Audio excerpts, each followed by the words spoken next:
Dear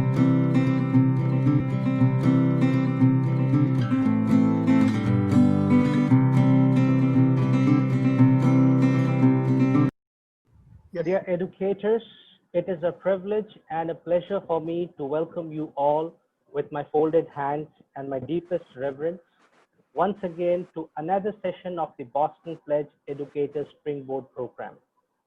Good morning to everyone joining from United States of America, Canada, and South American countries. Good afternoon to those joining from Europe. Good evening to everyone joining from India, Japan, and entire Asia. I feel today's topic, creative thinking and nurturing creativity, is of great significance in making a civilized world. Perhaps creativity is the most important gift of nature to mankind. We are fortunate to have a galaxy of speakers and very important people, conscious leaders, educators, administrators, joining us from different parts of the world. This sincere efforts will benefit the entire human race. This is what I believe from the core of my heart. A quick administrative announcement. All participants are humbly requested to put microphone on mute while others are speaking on the floor. For any question or comment, you may type in the chat box or use the raise hand icon. Most importantly, while speaking, you are requested to maintain the sanctity of time frame. Now, before I invite Chairman of the Boston Pledge, Dr. Partho Ghosh, the visionary who is also referred as a modern day Renaissance man, despite of his busy schedule, which he these days is spending his time in delivering talks to various governments and organizations spread across the world and helping people come out of this difficult time. I'm really thankful to Dr. Ghosh for sparing his time for this session. Now, let me invite Dr. Jahangir Sultan, one of the senior most members of the Boston Pledge, to take this session forward. Over to you, Dr. Sultan. Thank you. Good evening to all, and good morning, good afternoon, whichever applies to you.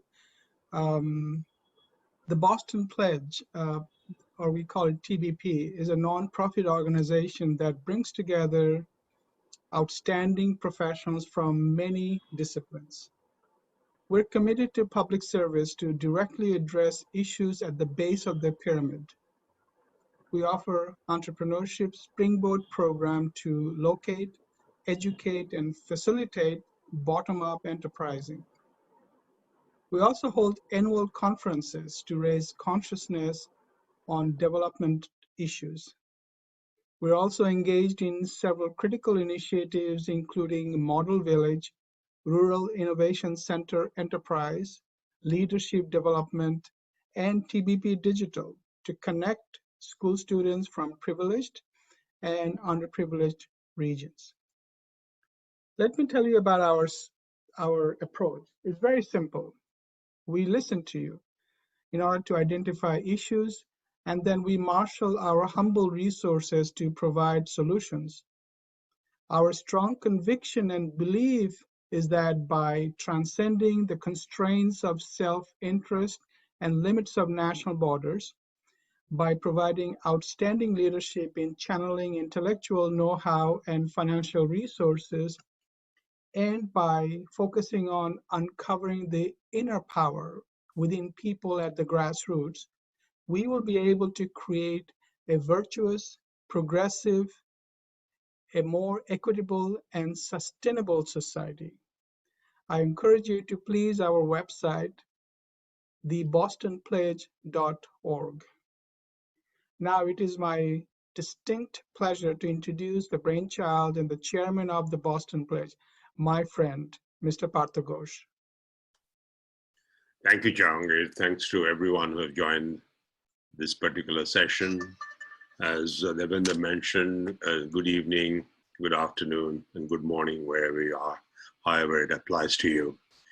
You know, it is a great privilege to see all of you in this particular session. As Jahangir pointed out, you know, our fundamental focus in Boston Pledge has been to unlock the inner power of people, whether they're at the base of the pyramid or at the top of the pyramid. Top of the pyramid or the middle of the pyramid, we need to unlock the power so they can reach out to the base.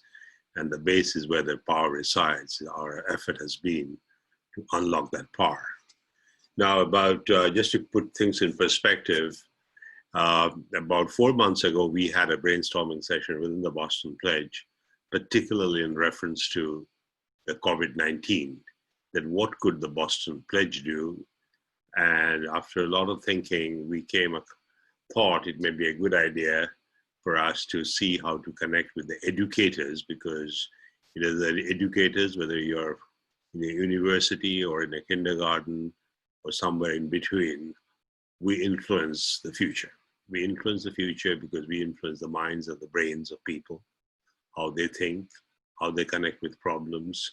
So I thought this is the best way, given particularly the education system gets most affected when we close down because of COVID-19, because that's the life of the children. 1 minute lost is a lot of time lost. 1 hour lost, a lot of time lost. 1 year lost, a lot of time lost. So we thought maybe we should begin this program. So thank you once again for joining. Now, just to give you a little bit more background, what has happened since the last 4 months. We had the first program where we had about 300 people online, and individuals spoke for about 2 minutes to see whether what we are doing has a meaning or not. And indeed, the response was very positive. Number 2, what would be the nature of subjects we should touch on? That was also discussed. And in the process, we have developed this, I would call the phase 1 list of subjects, which all of you know. The first one was, what would we learn from the ancient education system of India? And it was a brilliant session where 3 speakers talked about there is indeed a lot of wisdom, a lot of knowledge, a different kind of spirit that developed in Taxila and Nalanda and many other centers of learning in the temples, which somehow disappeared, how we could bring back that. So that was the first one. The second one was about intuitive power, how to unlock the power of intuition. Because at the end of the day, as you know, people's ability to hypothesize possibilities, see possibilities beyond reason is important. And we had a brilliant session, which was anchored by none other than Dr. Madhusudan and Chakraborty. So that brings us to today's session, which is on creativity. Personally, I could say, you know, in the last 40 years of my consulting experience, if I felt constrained in any dimension, it was creative, because when we are solving difficult problems, how to go beyond the constraints of the past, how to go beyond the assumptions of the past, how to go beyond the relationships of the past, the equations of the past, has always been a challenge. And that's where I think one gets a chance to think of creativity. I'll give you an example. I was working for a paint company in 1980, and the thinking of paint is dollars per liter of paint, or yen. It was in Japan, yen per liter of paint. And we were asked to how to look at paint differently. And I came up with an idea, and I'm very proud of it, because there has to one day when I felt my creative juices were working, I said, paint is not a paint. Paint is basically 3 Fs. And I defined the paint as a function, as a fashion, and as a form. In other words, how do you form a film on the surface to bring out fashion, to bring out protection, and bring out certain functionality? So I feel, you know, just to be, based on my humble experience, I think this is a force which is the natural, most fundamental resource of civilization. And unfortunately, what has happened today, the way our education system is structured, we help people to understand the constraints, the rules of the past, the equations of the past. We understand E equal to MC square, we understand F equal to MA, and you can go on and on. But the real challenge, I feel, how we can help people to challenge the equations of the past so that we can create the equations of the future. Particularly for a developing country like India, it is all the more important because the problems are unique, the problems are more complex. So we need people who just do not finish the education by learning how to use the equations of the past, but we should finish, or never finish actually, we should continue with the education process, which could create this confidence to break the rules of the past. So I will end by making 2 points. One is that I personally feel creativity is a product of 3 C's. Creativity is a product of 3 C's. One is how can we cultivate in our students, in our education system, in our professors, curiosity. If professors believe I've got to publish 100 papers so I know everything, that is the day he's stopping the process of curiosity. So spirit of inquiry. Second is the courage. Courage to challenge the past. How do we cultivate that in our minds? To change the rules. And the third is the communication. Be able to communicate that what I believe in a fashion that I can inspire others to follow. So I think these 3 C's, when it takes an expression, it leads to creativity. And creativity to me is very simple, connecting the dots, which I cannot see, being able to see the dots, which is invisible, with the dots which are visible, and connecting them to create new patterns. So I'm really looking forward how ultimately we can make those neural connections within, which are creative, so that we could see the possibilities outside, which is creative. So I think that's where I'm so honored to have a very special friend of mine whom I got to know when I was 15 years old. And since then I have seen the rise of this personality from the base of IIT Kanpur, from the base of Hijri, which also has a very symbolic meaning in name of creativity. And since then, Madhu became a star in the world of metallurgy. He was the head of the department, then he became a star in the world of IIT. He's one of the few individuals in the country, maybe the only individual in the country, who had the privilege and the opportunity to serve 2 IITs in the leadership team. One is, of course, our alma mater, IIT Kanpur. The other one is IIT Bhubaneshwar, which he gave birth to. So he has agreed to anchor the session. So I've just set up the background, what I think I have humbly experienced. I've not done research on creativity, but I had to live through creativity because that's the profession I'm in. 40 years of consulting was how to break the rules, how to make the new rules, how to make the right connections and the wrong, disregard the old connections. So with that, like Devinder, with folded hand, I welcome all of you. Madhu, it's all yours, and take it away. Thanks. Thank you, Partho, for your kind introduction. We are all waiting to hear the 3 speakers today, but before I invite them, I'd like to share a few slides and share my thoughts on what we are doing. So kindly allow me to share the screen. The green button. The green button. Which says share screen, either at the bottom or at the top. I've done that. Now I've come to the share, yes, right? Great. Excellent. Okay. Welcome, ladies and gentlemen, to this second session, a third session on creative thinking and nurturing creativity. So basically, I'd like to tell you about our visions. Our vision is we want to, as a part of Boston Pledge, our vision is to start a new renaissance. As already you have been told that Partho is a renaissance man. Now, education is a subject on which a lot of people are talking about, and there are many webinars are being organized. Our inbox are getting filled up with many invitations. As Partho has rightly pointed out, about 4 months back we have been discussing. So education, the horizon is too wide and we cannot do everything. But yet we can contribute, and we are thinking of doing something which will bring results, which will bring in reform in the education system.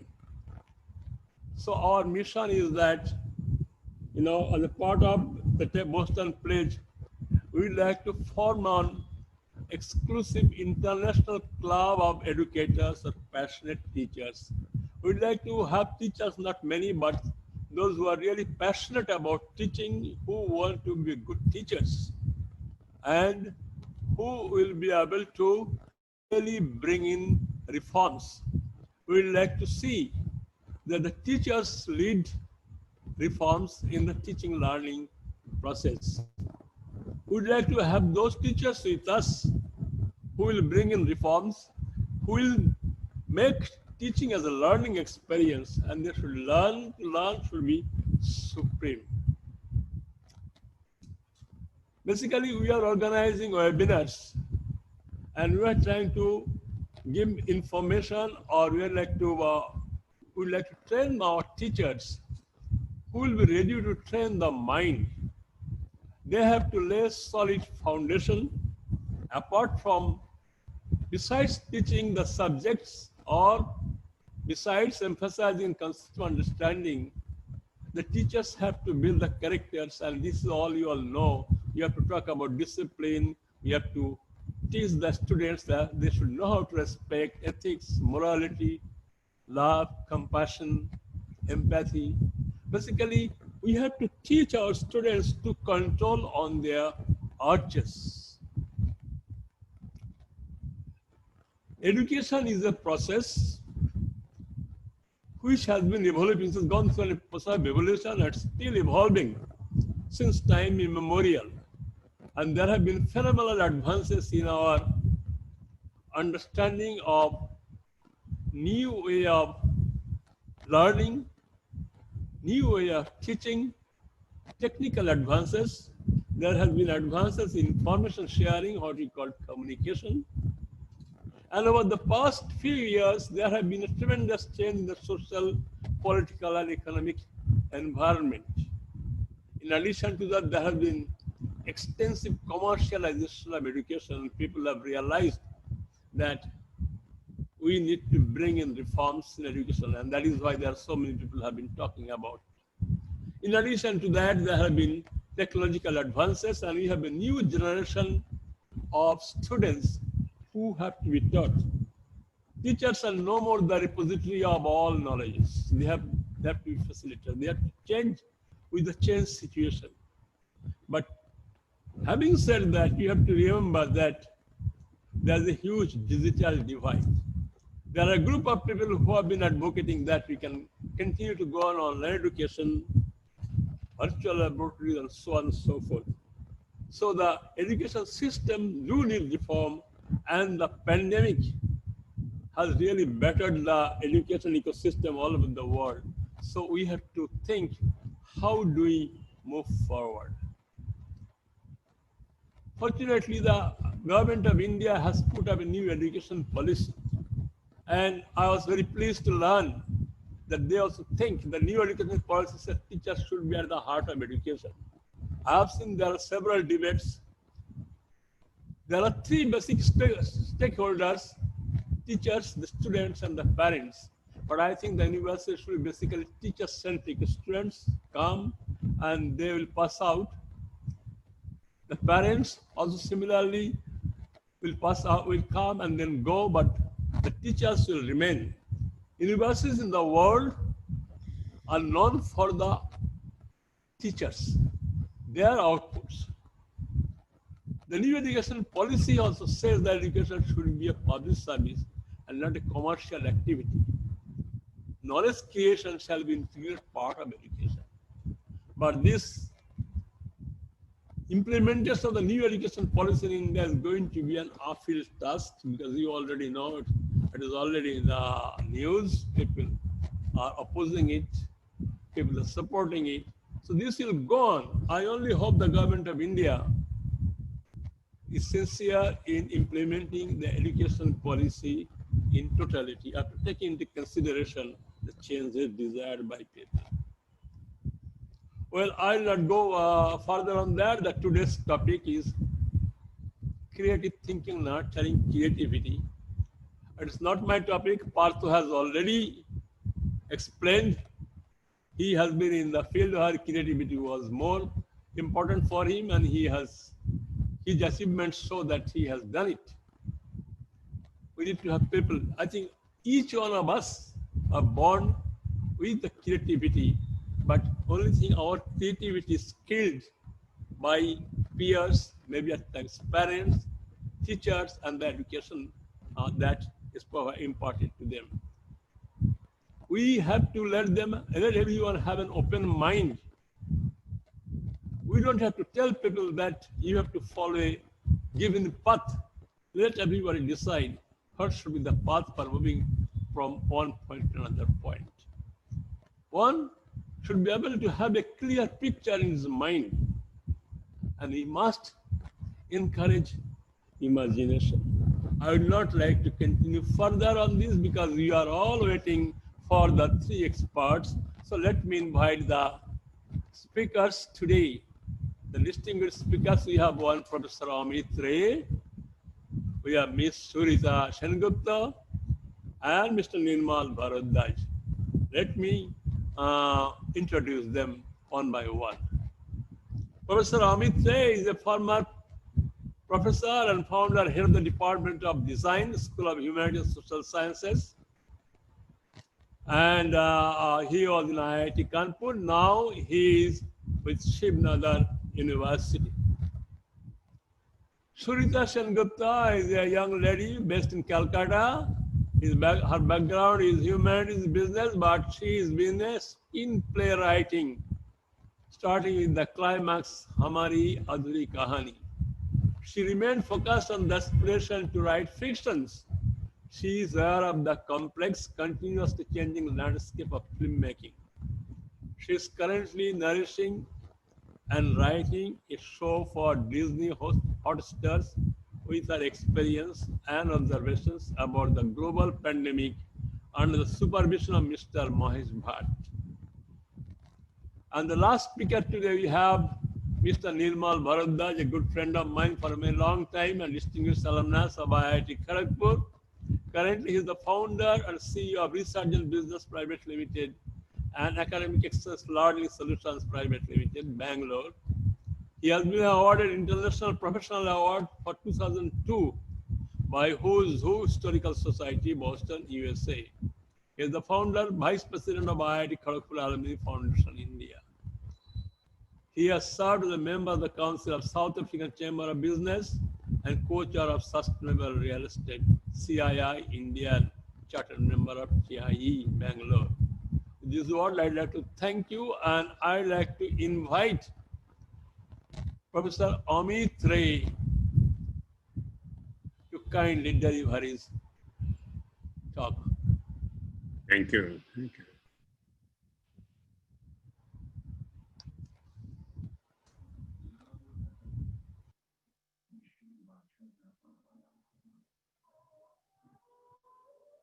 Professor Ray, you are muted. Please unmute. Madhu, you have to Yeah. share stop sharing, Madhu. Okay. My topic is creativity in design. I've been practicing designer for a number of years. And design is a word that very irregularly, very common term that has been used by everybody in every possible way. And it happens to be for the last few years, it has become a very sought after topic around the world and in various forums that has been discussed. And creativity in design is the most, I think, important component out of other things. And that's why what we are talking about creativity, the creativity leads to many aspects and many areas, not just design. So my own focus today is how creativity is leading or linked to innovation. Because once we start talking about creativity go into philosophy also. It's a serious subject in philosophy. However, I will focus mainly on design. So let me share my screen also at the same time. I'm sharing my screen.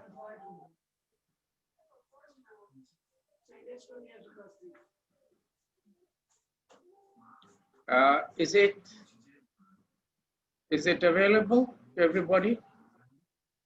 The screen? Yes. Okay. So, following three words in creativity is directly, indirectly linked to innovation and inventions. These are the three words creativity connects to: innovation and inventions. Now, naturally, each one is linked to creativity various ways. The first time, it is Plato, who had tried to analyze the meaning of creativity in his paper on theory of form and idea. Because that curiosity that Partha was mentioning was the main thing in his writing also, that the creativity actually is based on that curiosity. And that curiosity is something that is embedded in design. A designer without having curiosity, like an innocent child, cannot be a designer, because a designer has to be with that mind. So this is what the design, other than actual design, the same word is used so frequently: social design, circuit design, architecture design, engineering design. Unfortunately, even today, as I teach my students, even today, many parents, many people have the same question: isn't it engineering? Engineering has engineering design, but what I am talking about design is industrial design. There is a connection, but they are not the same thing. And that is what most of the people are not aware of, that what separates industrial design from engineering design. And it was for the first time in world, Bauhaus, which was established in 1919 in Germany, who actually established a curriculum for design. In fact, it was not that design was not known to anybody. From the beginning of humankind, design was very much there. But institutional program in a curricula, it was first time Bauhaus had established that curriculum for industrial design. So it's what is found that it is a highly interdisciplinary field of study, which, truly speaking, synthesizes these three very basic areas: art, science, and technology. The curriculum has to be built with these three areas. It started with that in Bauhaus, but gradually today, it has expanded, it has widened its field to many other fields. And in fact, almost design has no limit where design cannot go. So in our day-to-day life, I believe, everybody has capability to be designer.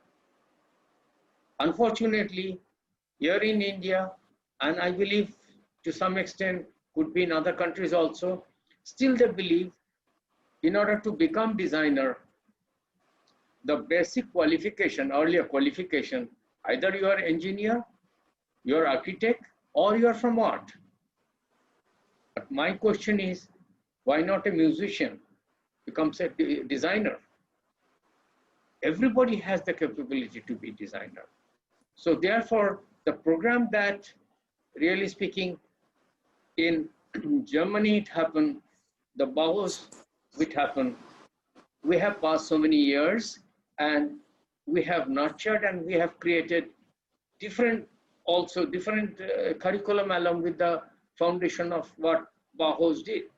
So, and gradually today, I see that it has tremendous possibility through research work, and another area that has become a global talk is the consumer product, the trade of consumer product, because that is something the world has to now accept.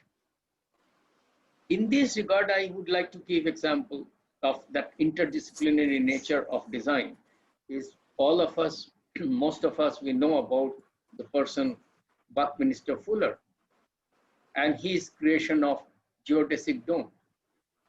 Some of you are perhaps aware, but still I would like to mention it, that his idea of geodesic dome came from beehive nest, because when he found the structure of the beehive's nest is something which is very unique, very different, that we never experienced that. And that is where the creativity of a different kind started, because observing the nature.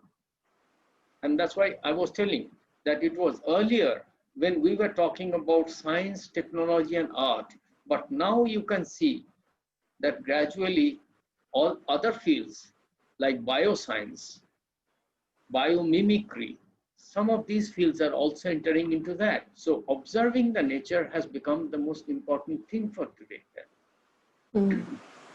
And in this process, aesthetic, which is also part of design, very closely attached to design, is aesthetic, which is also equally becoming important day to day. It is not just a function, but also other human beings have to use it. So now why design has become so important today? Because of the globalization, the world has shrunk. We have now started moving from one country to other country, and the huge, big, those multinationals, they are entering into the market. And most of their entering into the market is for the trade. And the trade is, a major chunk of the trade is with the consumer product.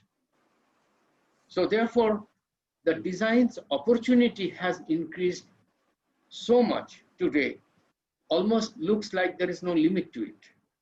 So above those three pictures that I have given to show the structure, one side is the beehive structure. If you look at the beehive structure, and the beehive structure actually, really speaking, speaks about what by the geodesic dome that Buckminster Fuller wanted to introduce, that it has 6. It could be hexagon, it could be pentagon, or sometimes it could be triangular also.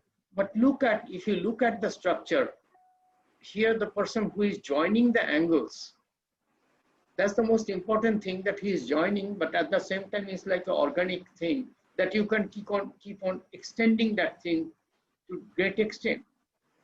So this this particular kind of trend of this Buckminster Fuller's structure actually inspired later on with many things that today we are using. And I will come to that. Just to mention that at this moment is the minimalist structure. The minimalist design has actually started from Bauhaus, but when it came to structural manner, it is geodesic dome. Geodesic structure is the one which influenced that. So now, what is the point here, discussion that I'm making? What creativity has to do with design? Now here the creativity of the design came because Bauhaus helped people to understand its potential for future mass scale production. Because that was something that during World War II, we realized that we have to start producing in mass scale. And when the mass scale is coming, then how do we now create the design which will allow us, and it will become affordable and much easier to produce? It was that time Bauhaus had to think about this. And it was Mondrian, who was one of the mentors of Bauhaus. He's the one who first pronounced that straight line is beautiful. During Victorian age, we did not really speaking care about straight line so much, because straight line or the basic structures were hidden inside the decorative motifs that was there in the architecture, in their dresses, in everything that they used during that time, furnitures, everything. It is Bauhaus first time they told us that straight line is beautiful. So from there, I have just picked up these examples to show you that perception of creativity in design embodies the sublime aesthetics. So when we talk about creativity, really speaking, there is that sublime aesthetics which is there. And designer has to accept that, designer has to realize that expression of creativity is embodied to aesthetic realization. So therefore, and if you look at the expansion of aesthetics and expansion of design, design can be in so many ways that design can go, and aesthetic also. But the creativity in everywhere, when we talk about literature, art, music, performing art, fashion design, illustration, advertisement, and so on. This is where the creativity expands to huge area, and designer is only occupying one space of it. So aesthetic occupies a major space, whereas in major space in philosophy, whereas design is using aesthetic is more like an applied aesthetics, where it will be seen or used by other fellow human beings, because that is something that other aesthetics may not have to think about. When Partho, you are talking about it, that about the color, it is, the concern is that other human beings are going to use it. They are going to look at the color. Now, unless we are sensitive to other fellow human beings, unless we start understanding their sentiment, their feelings, the designers are not successful. So that is where aesthetic counts, because aesthetic is something which is subjective. It is a subjective appreciation that person to person, society to society, culture to culture, it differs. Here I found a very sensible explanation by Yuri Borov, a Russian philosopher. Aesthetics that he explains is that branch of knowledge which deals with the historically determined essence of human values, their creation, perception, appreciation, and assimilation. So if you complete all these things, aesthetic is something very special to us. And design to that extent, design is always trying to embrace all these things. We cannot do without understanding human values, their creativity, their perception. Because how yellow color is perceived by people in certain part of country in India, certain part of other part of the country may not be, may be a different thing. A simple example I give, white and black color. White color is used in Western countries for ceremonial purpose. White color in India, if you say, for mourning. The black color is used in Western countries for mourning. The black dress when they use for mourning. So how come the colors in two places, they speak two different language, two different things? So therefore, I say very clearly that the aesthetic value with color is so subjective, and designers have to be extra sensitive to that, that we are able to understand other human beings, their feelings and their cultural background, their tradition. Then only it becomes sensible. So therefore, to display that and make the design more meaningful to other people, the elegance in shape, color, size, texture, balance, rhythm, and so on, the proportion and ratio. In fact, there is a very beautiful saying in Greek philosophy that if anything is well proportionate and well ratioed, it is bound to look beautiful. With the right proportion and ratio, it is bound to look beautiful. So therefore, human being expresses their choice of liking, disliking of product based on all these merits. And they are of different, I mean, all of them, they will be of different, I would say, quantity, different size, shapes, and so on. Not that everything will be available everywhere. So now the question comes here next is, appreciation of aesthetics is in inborn quality of mind, humankind. Is it true? Of course.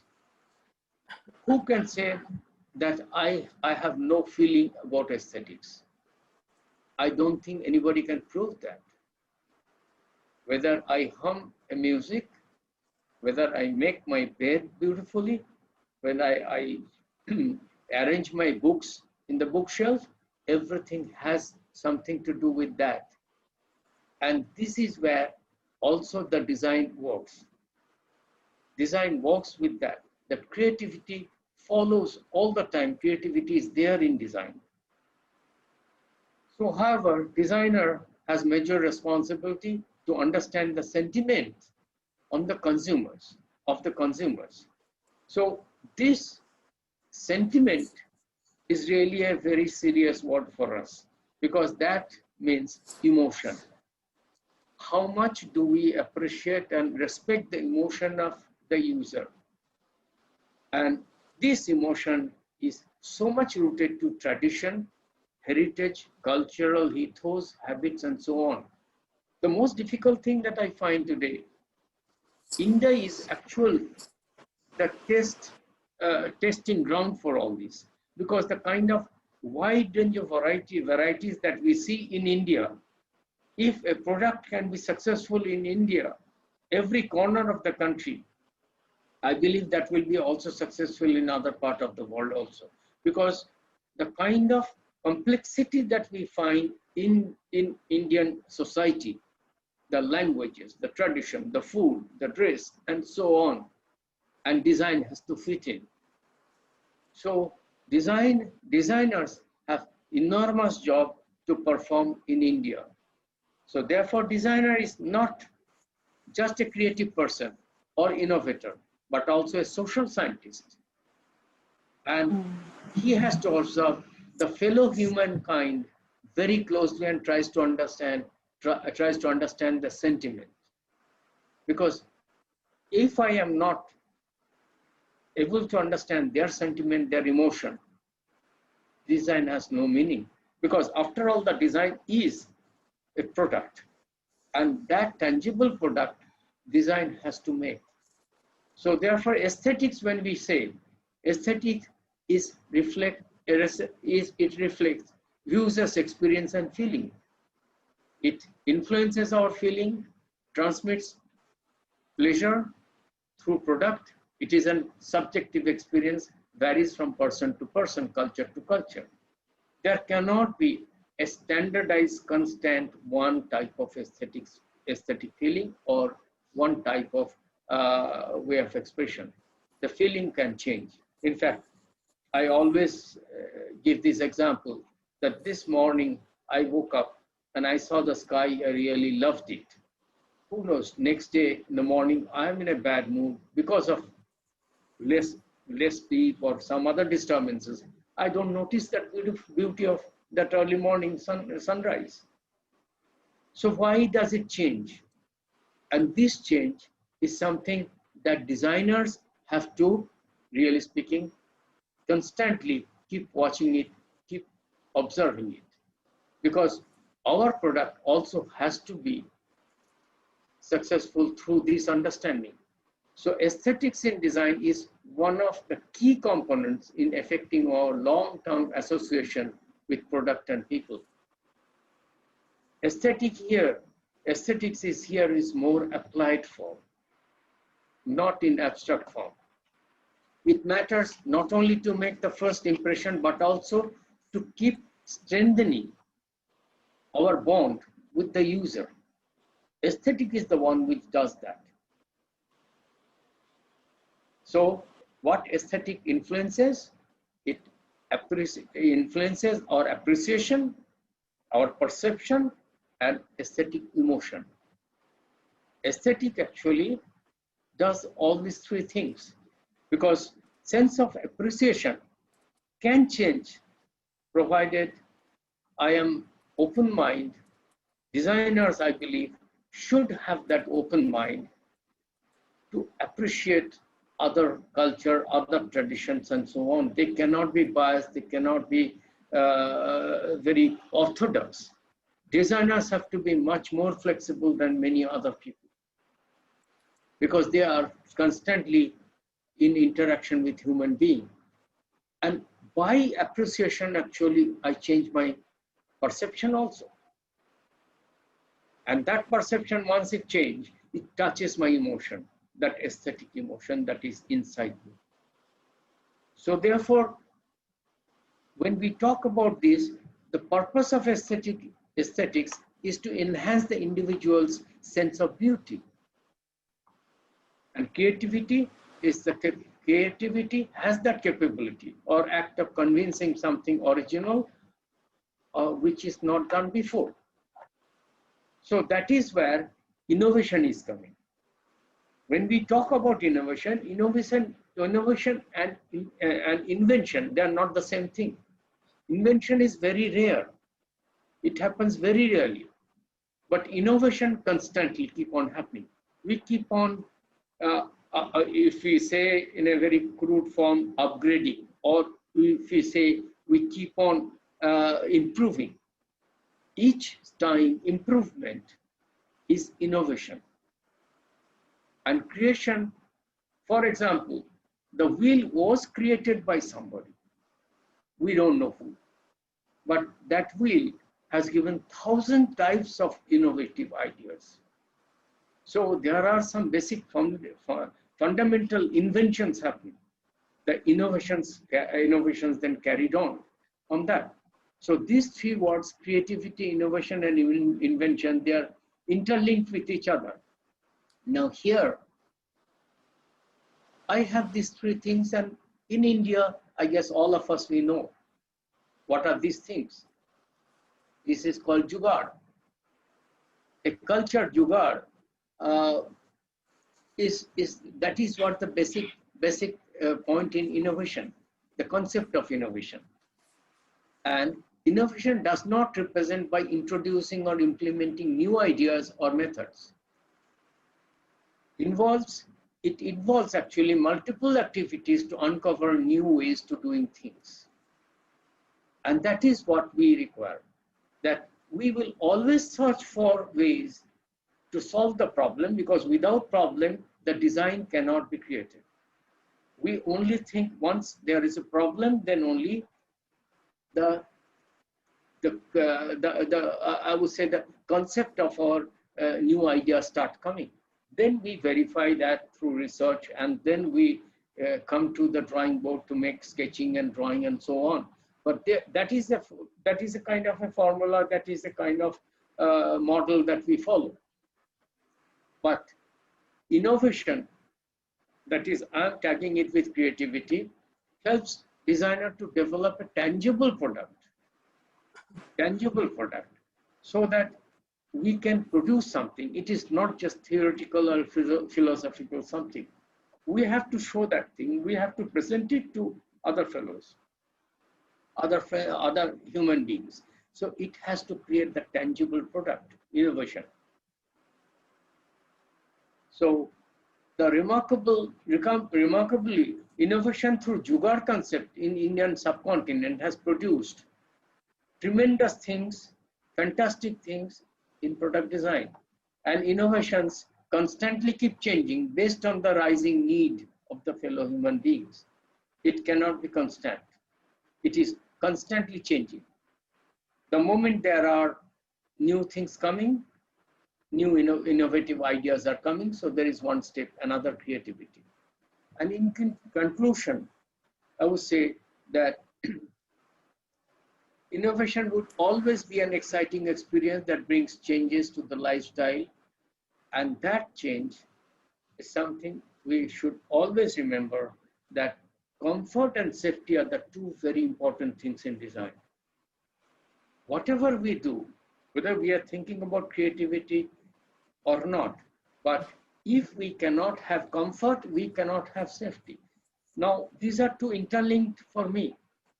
Actually, aesthetic appreciation becomes natural when user feels comfortable. If I feel comfortable on my chair, I feel this is beautiful, this is nice. That appreciation comes because of that comfort. And if the comfort is not there, then I feel I'm not safe. So these are interlinked, that these two things. So therefore, ultimately, designer has to build an ecosystem through creative innovation to enhance our lifestyle. And these three pictures are self-explanatory. I don't need to go and tell about this, but you can see the simple things, how people, they create their own innovative new things. And this is something that we are proud of. And India, for that matter, should look forward that opportunity that we have, or I would say the subcontinent has that opportunity to make something so, I would say, so rich compared to the Western countries. Because this kind of, I would say, complex situation, complex society, where we keep on innovating new things.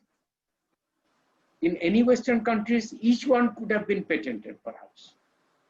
But we don't do, we keep on generating new ideas and new innovative things.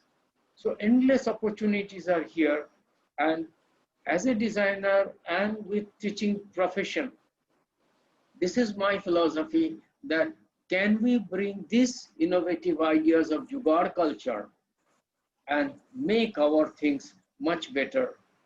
And that is one thing that I will end with it, which I will not explain much.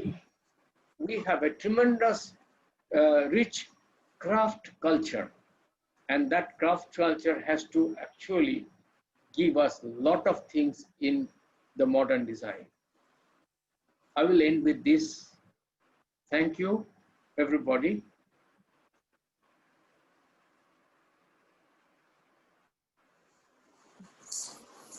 Thank you, Professor Ray, for your inspiring lecture relating design with creativity, invention, innovation.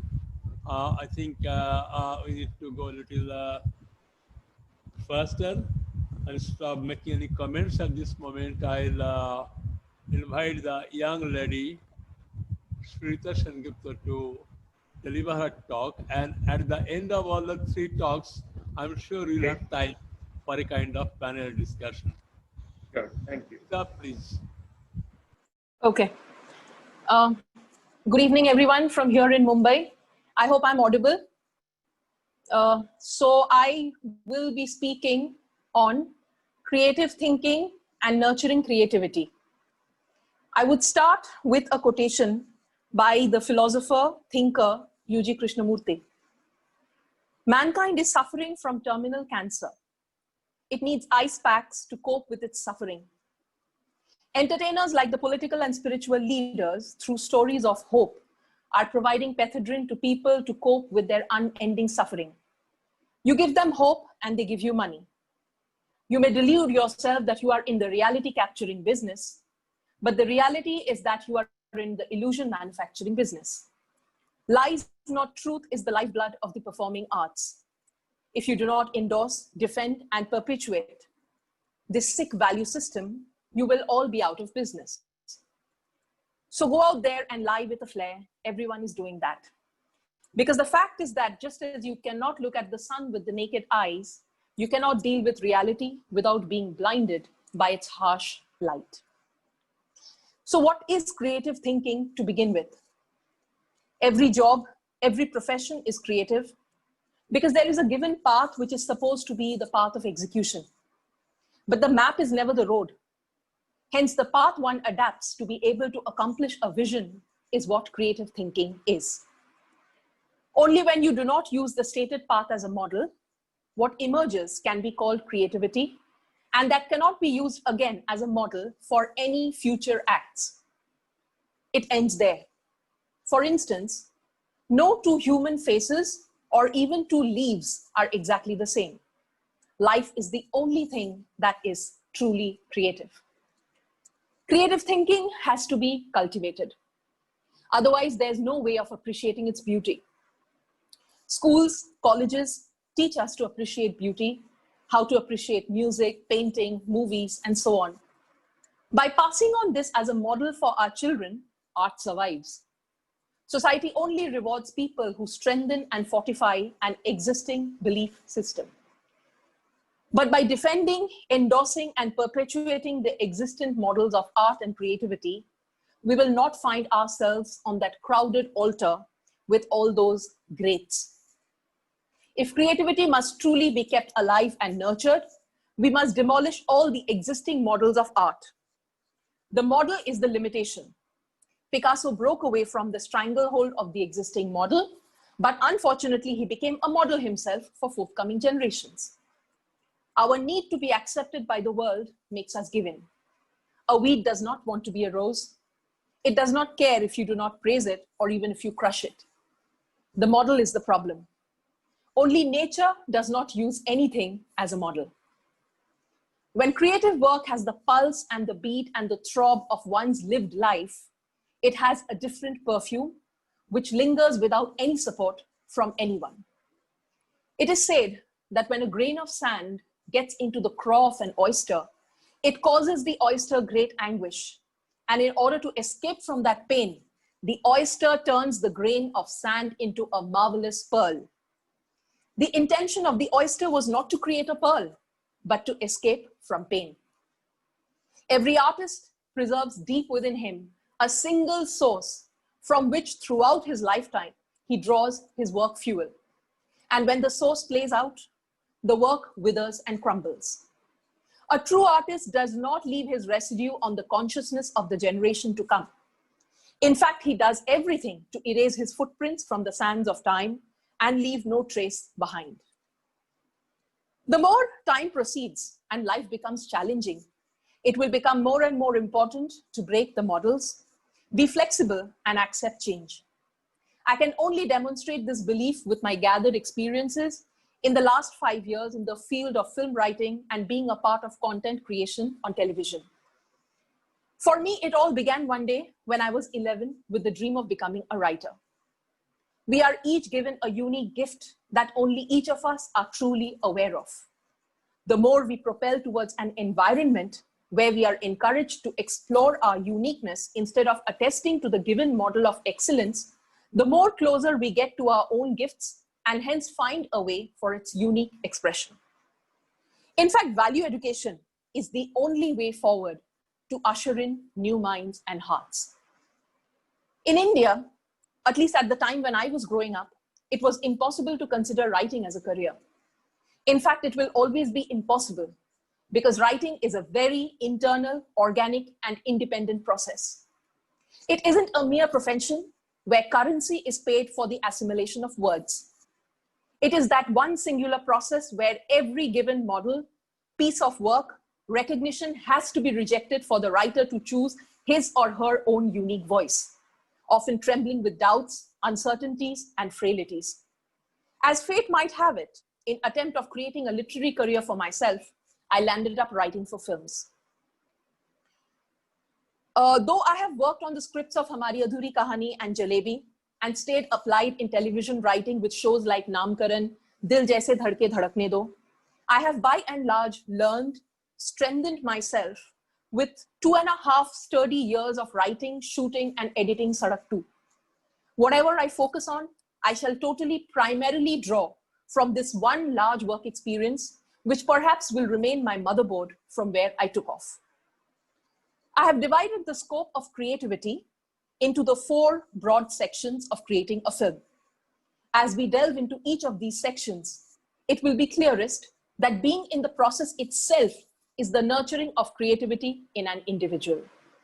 Because film writing, film creation is a process where the ground beneath your feet is never still. You are bound to put your creative jacket on and move on, or it throws you out. Book writing, film writing, painting, writing poetry is personal, also universal. A pain, an emotion, an event or incident that has had a universal appeal, as well as touched the writer deeply. The first stage of filmmaking is surely writing the film, which usually begins with a source of inspiration and calls for immense life experience. There could be innumerable subjects to pick up, but to remain unchanged and unfazed through the long process of filmmaking, it is best to pick a subject, incident, or issue close to the writer's heart. That way, the source of the creation doesn't get convoluted till the end. Often in filmmaking, we start off with a vision, a dream, and end up with something else, for no other reason but the various and new departments it visits and brings itself up to. Having stayed applied to writing with Mr. Mahesh Bhatt, I have essentially learned to stay invested in my own life experiences and hence translate those core emotions into a fictional space. His most remarkable films, which is always referred back to, being Arth, Saransh, Janam, Naam, and Zakham, have an autobiographical core. As does the central theme of his book, A Taste of Life, which is based on the last few days spent with his friend, philosopher, and guide, U.G. Krishnamurti. Sadak 2 largely draws from the theme of loss. Loss of a life partner, loss of human values and core sense of right and wrong in our existing society. As in novel, play, or poetry writing, so with films, there's always a first rough draft. It is where the writer puts in his or her essential core, a theme from where the story derives its architectural pattern. The most important aspect of film writing is the ability to see that first. As the greatest screenplay writers say again and again, don't write it if you can't see it. And that calls for continuous creative innovation. There could be 10 different ways of seeing a scene to write. The logical sequence of a beginning, middle, and end, the 5 acts, are all necessary. But most importantly, the writer has to be able to see only with his visionary faculty. It calls for instinct, a sharp sense of plot progression, and an inherent punch for keeping the audience gripped in a crucible. After a lot of trial and error, narrations to groups and individuals, when a script is locked, it begins its next journey of creation. A whole team puts its might and men together to calculate, plan, and locate the logistics of the film. What kind of setting it needs, what kind of environment, if it will be able to carry a crew of a considerable strength. These are all factors that precede the complicated and most important task, which is shooting a film. We have run across from Romania to Uttarakhand to South India to answer one simple question: which will be the best place to set our film against, along with acquiring fresh locales, accommodations, conducive weather, and permits to shoot. A film unit in India, including all technicians, senior and junior, would be no less than 150 people. Stars carry a battalion of 5 to 6 personal staff who need to stay in the same premise as them. When shoot begins, The first challenge that a writer faces is the new environment. What seemed practical and real while writing inside an office often seems impractical or not doable when thrown into a real set. The actors often come up with suggestions, as the characters by then are a part of their entity, and the writer-director definitely reconsiders the written scene to make it dramatically more appealing and realistic. A shoot usually follows a strict schedule for the same purpose of keeping the budget and everyone's time hand in glove. But there can always be untold weather conditions, health issues, and or other infrastructural problems which delay or cancel shoot. For instance, when the pandemic broke out, we still had 3 sequences of Sadak 2 to shoot. Unable to shoot, it could only be left to the next level of creativity, editing. So one is constantly reconsidering, redesigning one's scenes on actual shoot. A sharp sense of what holds and what doesn't sees the shoot through. In filmmaking, every stage is a new level of writing. Editing the film is rewriting it again. When brought to the edit table and the scenes put in sequence, it often lands up to be a disconnected series of events. Or despite having shot with much care and caution, that magic lilt of the script isn't visible. What the editor brings to a film is a unique pace and breadth, which is not independent from the initial screenplay. Many times in the course of editing the entire film, the editor needs to run the events, incidents back and forth, make up for errors, missing tiny portions of the large maze. VFX plays a major role in erasing, fixing, and adding to the look of the film. Brilliant original soundtrack can lift each of the scenes and dramatic movements to another level. Each of these steps involves massive involvement of creativity and a sense of what is working best. Innovation is the only continuum. Most of the times, it is in edit that one has to kill one's darlings. But what does not add, subtracts. Hence, the editor, keeping the writer and director at a distance, ruthlessly goes through the shot material and brings with his creativity a product that looks best. The most unspoken and important part still remains. That is marketing a film. It's a clutter, a jungle out there. Every single day, some new content is released. Though theatrical releases are at a halt owing to the pandemic, releases on OTT platforms have become very competitive. And it is for this portion of filmmaking that one needs to reserve the final juices of creativity. What message goes out there to the audience is what the future viewership will be. Marketing comprises cutting sharp and catchy trailers, snippets, teasers, one-liners, brief description, and above all, keeping the look and feel of the film fresh and attractive. And despite all actions taken and measures followed, there is no guarantee that a film made in the pre-COVID era will hold the audience when one is amidst it, when one is hanging by a string in the middle of nowhere and with no clue of what the future will be like.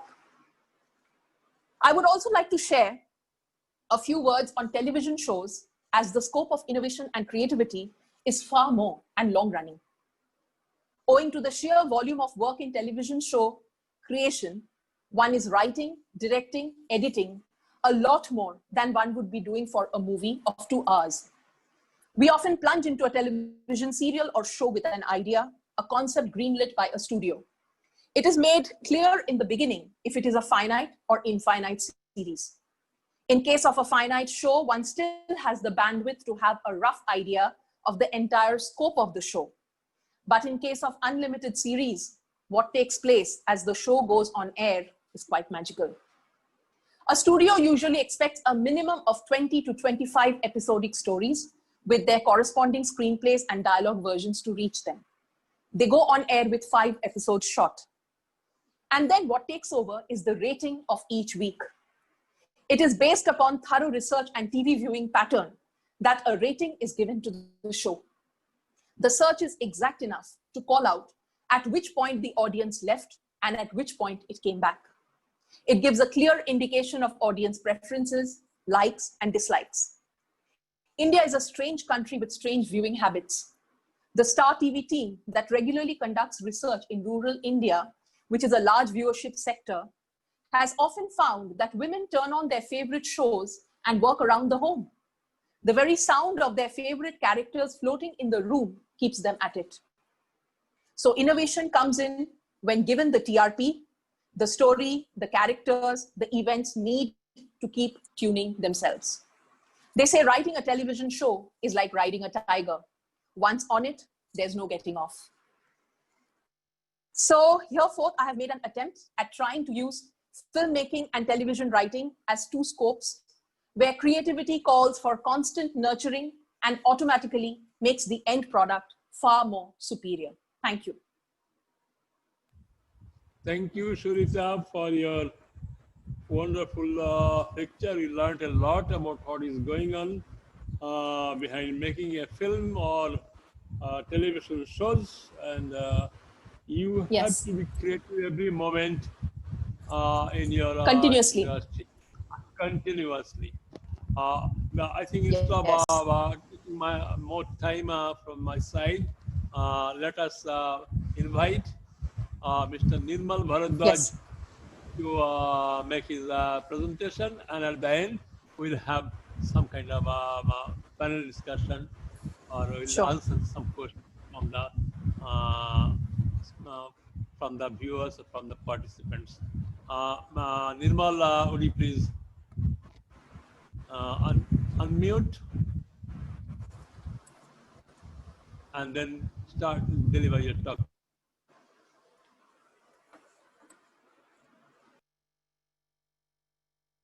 Nirmal, you are still muted. You are muted, Nirmal. Yeah.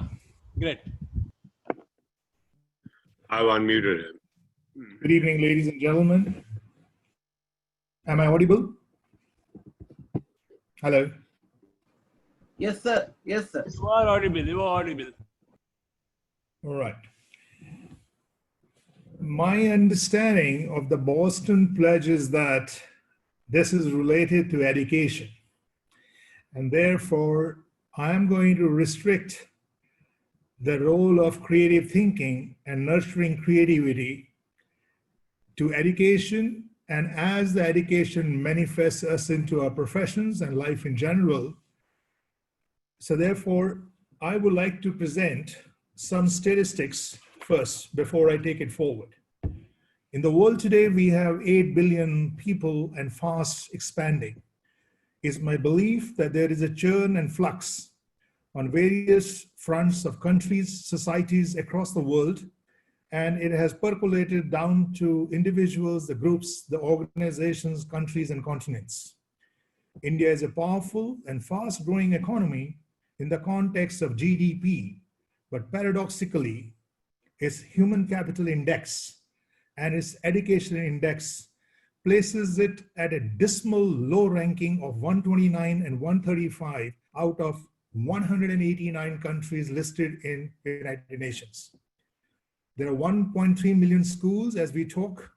There are 223 million children going to school. Human capital index has ingredients which are based on life expectancy, education, and per capita income. The people are managing this inequilibrium and chaos by reinventing, re-strategizing, and revitalizing themselves. The traditional straitjacketed knowledge streams have reincarnated themselves into hybrids which are based on pure and applied sciences and interdisciplinary linkages. The human capital that have temporal and contextual skills and deep understanding of multidimensional facets of organizations and society as a whole will only be in a position to steer successfully in the new millennium, and the other inert ones will fall wayside and perish.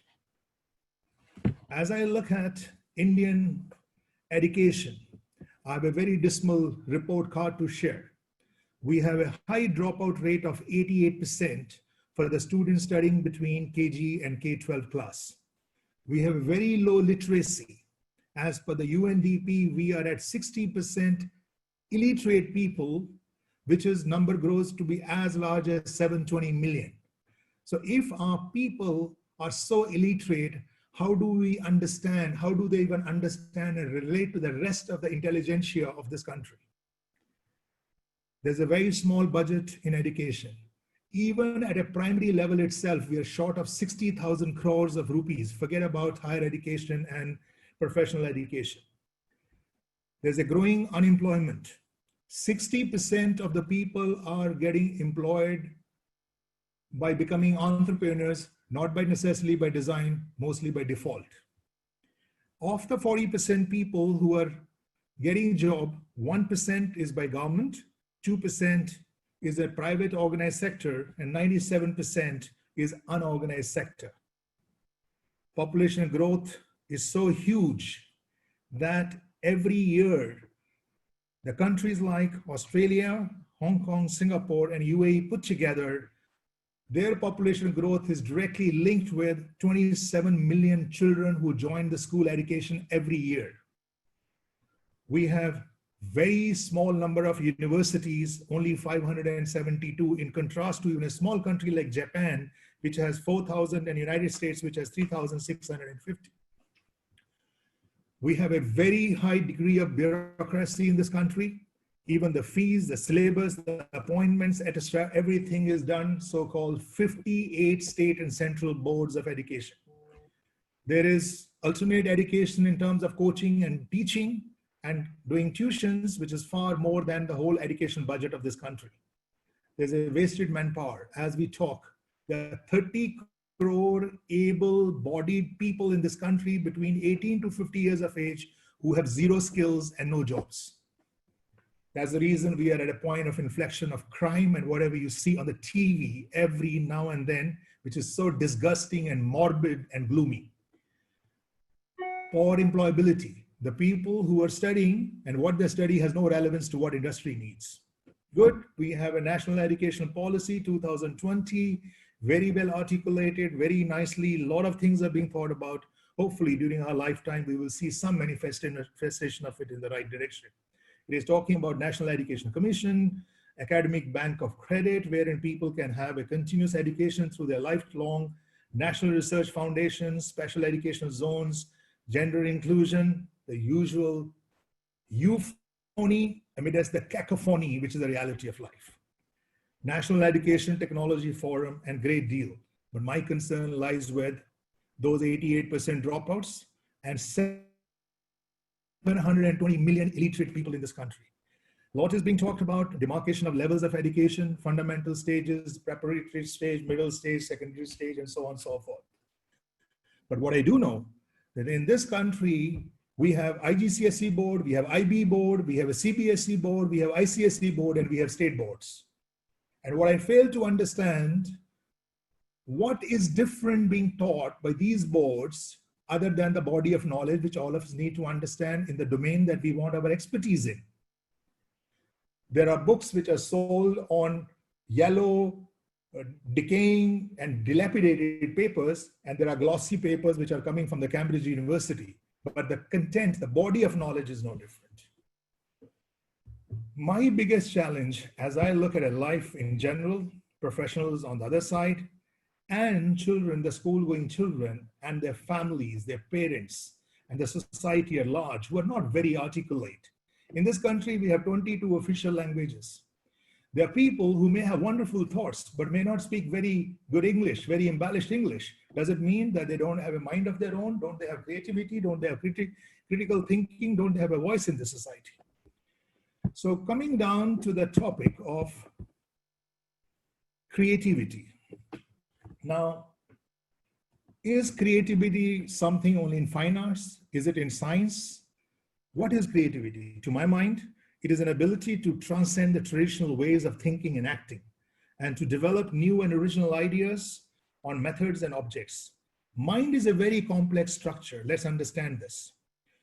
So I want to ask really, is it the way we talk? Is that a creativity? Is what we paint is a creativity? Can anybody tell me where lies the creativity?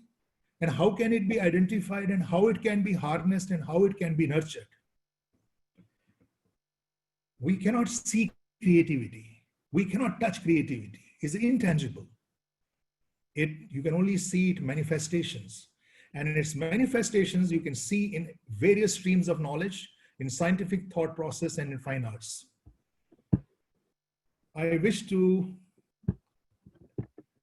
reconnect with the video, and I want to present some of the screenshots I have. I'm very meticulous about time. I'm aware of the time range, and I do not wish to be the person who's going to be delaying this. I hope I will have at least 20 minutes, of which I have already spoken for 7 minutes. I would take another not exceeding 13 to 15 minutes. So you know that what you're going in for. That is with the chair's permission, Professor Madhusudan. Is that okay if I take around another 13 to 15 minutes maximum? Sir. Go ahead, Nirmal, please go ahead. Yeah, thank you, sir. So when I look at creativity, and when I talk about creativity, please appreciate that I have spent 10 years of my life trotting 59 countries in Africa. I've been to different parts of the United States. I've been to almost every country in Europe several times over, and I've traveled to 95% districts of India. So when I speak to you, I wish to tell you that creativity is a way of life. In fact, in our education and in our society, the biggest problem is that all our life we are coming. By that, what I mean is, you go to a person, I'm doing my 12th, I'm becoming engineer, I'm doing PhD, then I'm writing international paper.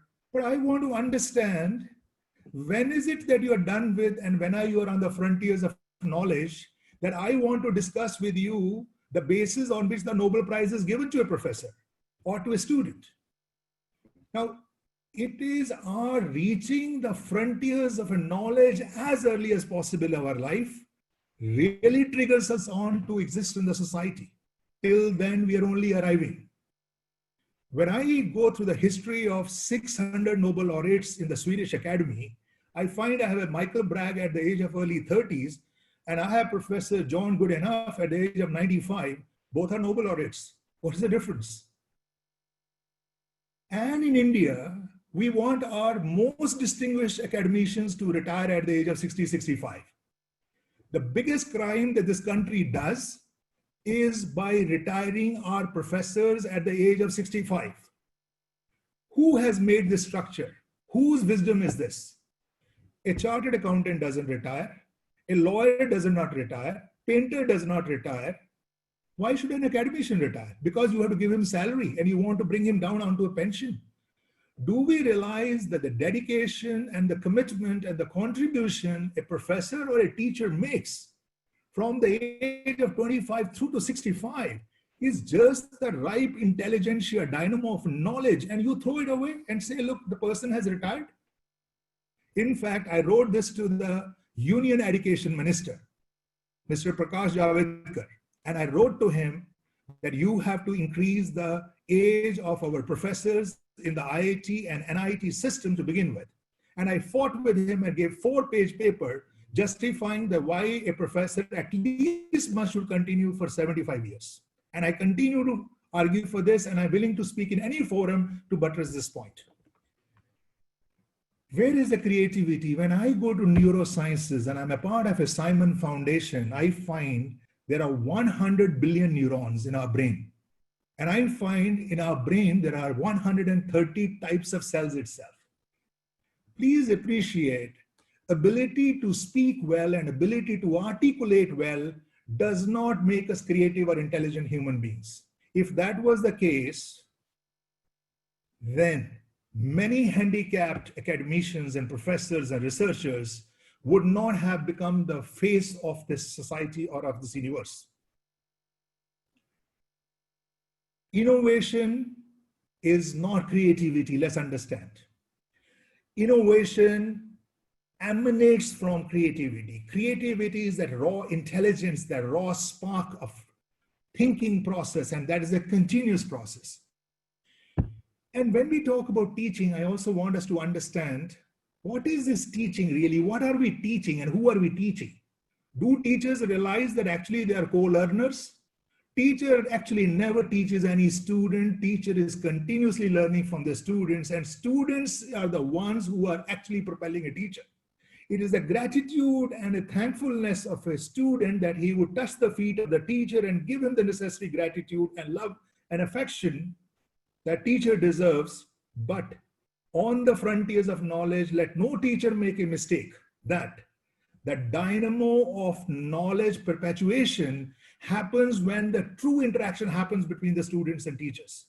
It is the bright students who will make teachers think, and the teachers obviously cannot do everything from their wisdom and from their intuition and their knowledge, will then have this team work to move in a certain direction, what we call as a cluster of PhDs and research papers that we are generating.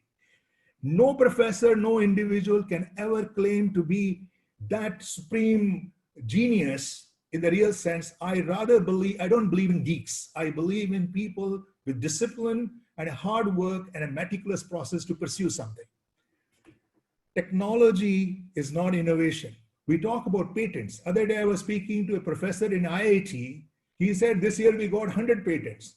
And I was speaking to my professor, Dr. Anil Gupta in IIM Ahmedabad, who is the founder of National Innovation, Grassroots Innovation. He says we have 700 patents. So what is this patent that we talk about?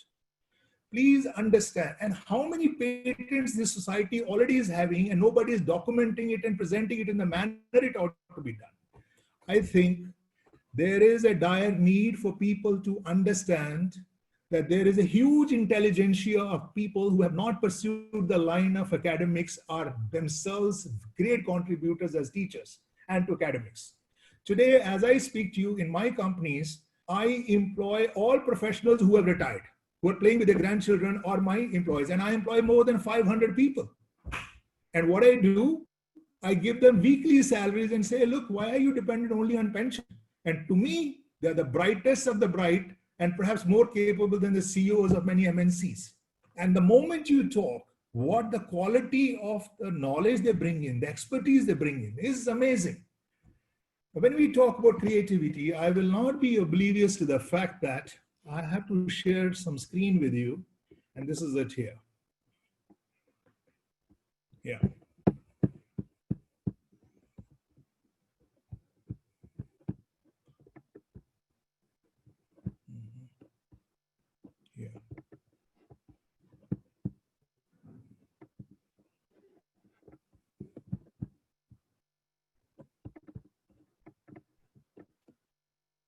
Why everything is not there? Doesn't permit, is it?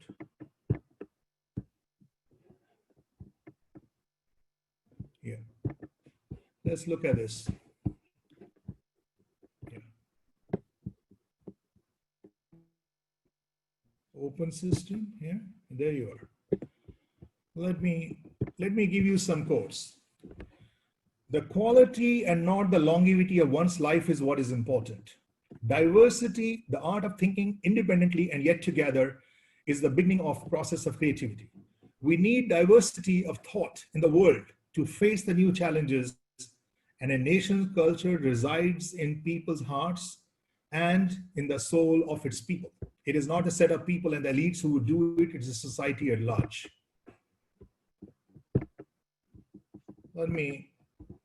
I talked about, yeah, this is where I was. This is what is the fountain of creativity. If my creativity lies in my mind, clinically, this is what it looks like. So can anybody tell me that how does a neurosurgeon look at two human minds or multiple human minds, and then if he were to ask in today's time to do a metric analysis of who is more creative than other or not, is it possible? No. Why? Because we don't have the basis for it. But do you realize that as I speak to you, everything in life is not common sense. This is what COVID-19 syndrome is doing. 10% of the students worldwide since COVID-19 have already been affected by depression, by anxiety, by panic attacks, and whatever you have. Can any of the creative people tell me what is there in the mind or the brain of this affected COVID-19 syndrome? No, we are all ignorant. And none of us should be conceited about the fact that what we speak or what we know. We are all beginners like Alice in the Wonderland, and the matrix of life will go on opening windows more and more we think. I personally believe that knowledge, it is not about teaching. I think fundamentally, I like to underscore what the knowledge is. And I think unless we have a common link there, we really cannot talk anything about teaching. And this is my belief. I believe fundamentally the knowledge acquisition is in the pursuit of understanding the reality. When Pythagoras' theorem was made, Pythagoras' school was not dealing with a theorem that we know. He was a Pythagoras school. And for your information, in his school, there was astronomy, there was mathematics, there was astronomy, and there was maths. And it was the Pythagoras theorem which gave rise to cosine law, the trigonometry, the Sephiroid geometry, the hyperbolic geometry. They all came from Pythagoras. And what was Pythagoras school doing? They were trying to discover the ultimate reality, which is philosophical in nature. But when they hit the irrational numbers, he said, look, irrational numbers are infinite. So infinity came to exist. And when the number is infinite, but can you place all the numbers together which are irrational? No, no, that's what God is. They exist. You can see some of them. You can manifest it, but you can't touch it. It's not tangible. So it is a philosophical and a spiritual pursuit. But we must understand, it's not about knowing theorems and knowing derivations. The efforts of human beings in understanding the reality is blocked by epistemological barriers. And what are these epistemological barriers? In which lies the assumptions of every theory or a paradigm. And it is the ability to is the biggest barrier for a knowledge. It is those people who are piercing through this epistemological barrier or throwing away the assumptions or questions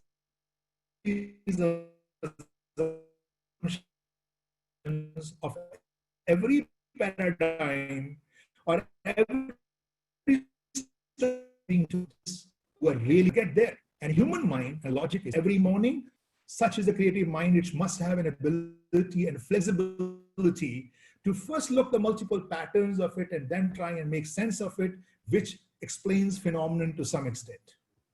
Talking about creativity, when I went to IIM Ahmedabad, we were all taught in IIT to do derivations and have everything in black and white. Suddenly we realized that poverty, hunger, depression, disease, terrorism, and whatever else you have has no derivation. There is no formula to set it right. And it is then that 164 of us decided to pick up several books, whatever we liked. And I picked up books of Michelangelo, Vincent van Gogh, Fitzgerald, and what you have. And 164 of us went through the life of these people as to what they have done from the time they grew until they died. And then we will go to the dorms of our hostels and discuss what this life was like. Somebody spoke about Macbeth and somebody talked about Sistine Chapel frescoes of Michelangelo. Do you realize that math looks like this? If you see this figure, one on your left-hand side on the top, this is the shape of a mathematical equation. All of us have struggled only to understand neutrons, protons, and electrons, but this is how the quantum particle looks like.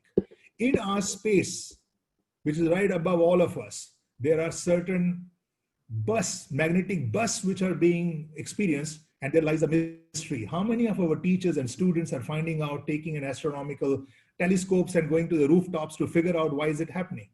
We have all seen X, Y, Z axis, but have you seen this theory space? It looks like this, and what equation will define it? All of us have known that the water is blue in color, but do you know that it also has a fiery black color when it's in a superionic form? And today, Neptune and Uranus planets, which look black, everybody said there was no water. But today, when we know that in a superionic form, the water can be fiery black, we're saying there could be water in this form. Here is something which our friends, creative friends, have done a lot of work. when they show me this. Look at this. Here we are.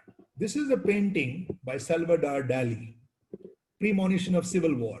In this painting, you will notice that if you sit down to count, you can count all the 206 bones. And he did this in way back in something like early 19th century. When Newton's theory of general gravitation was changing to theory of relativity, this is how the painters represent. Okay. When Mr. Bhardwaj, sometimes there was a reference about Mr. Bhardwaj, your screen is not visible to us. You have to share the screen. You are seeing yourself, but we cannot see. There's a green button, and there you have to click share screen. Then you have to click on the particular document that you want to share. Otherwise, since we have limited time, you can just speak. You are speaking so well. Without the screen itself, we could visualize. The screen is very important because I want you to see this. Yeah, one sec. Where is play? Is there one green share screen? Play. Click the green button. Yeah, green button where it says play, right? Yeah. Okay, then you will see a series of possibilities on your screen. Play on this map, yeah. Click the document that you have to. Can you see this? No. No. There, I've lost you then. Yeah. Okay, I don't see it. But I want you to show this. I will take a minute of yours, but why I can't see this? Yeah. Is this on the right hand side of this share screen button, you would see an arrow pointing upwards. You need to click on that.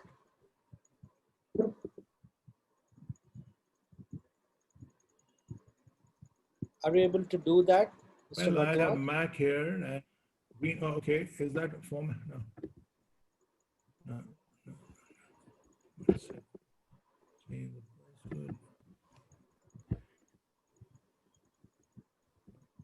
Well, I think I suggest I think Nirmal, you continue.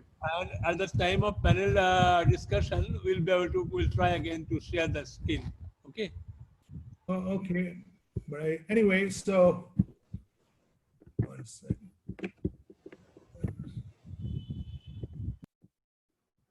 Have we lost each other, or are we still there? If it's not a big file, I would request you to share it with me so that I can do it from my side, from here. Yeah. In fact, is that Mr. Jahangir? You can say that was Devinder. Share with Jahangir. Share with him. He will do that. Yeah. Just send him the. Should I send you a test email right away? No, he has. No, I have that. Just a minute. I'm sending it to you. Yeah. Okay.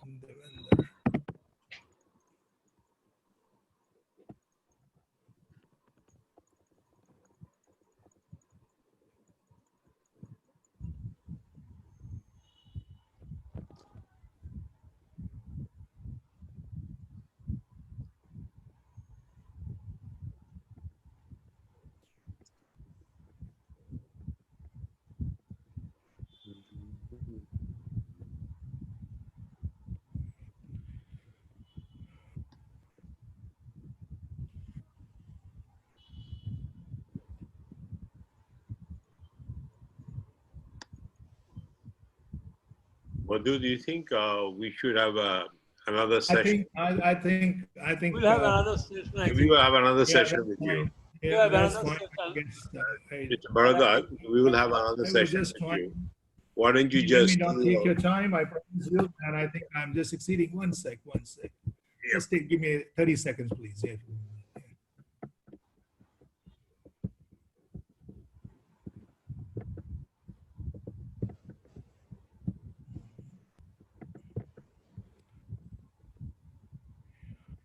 Anyway, so let me not take your time. Anyway, the point I was trying to make is that, but I think this would have made much better. Yeah, I think please carry on with your eloquent voice. Yeah, okay. Yeah. So what I was trying to say is that when we look at, say, paintings by Salvador Dali and look at when he painted, he talked about 206 bones, which he called even the medical practitioners at that point in time and said, can you count it?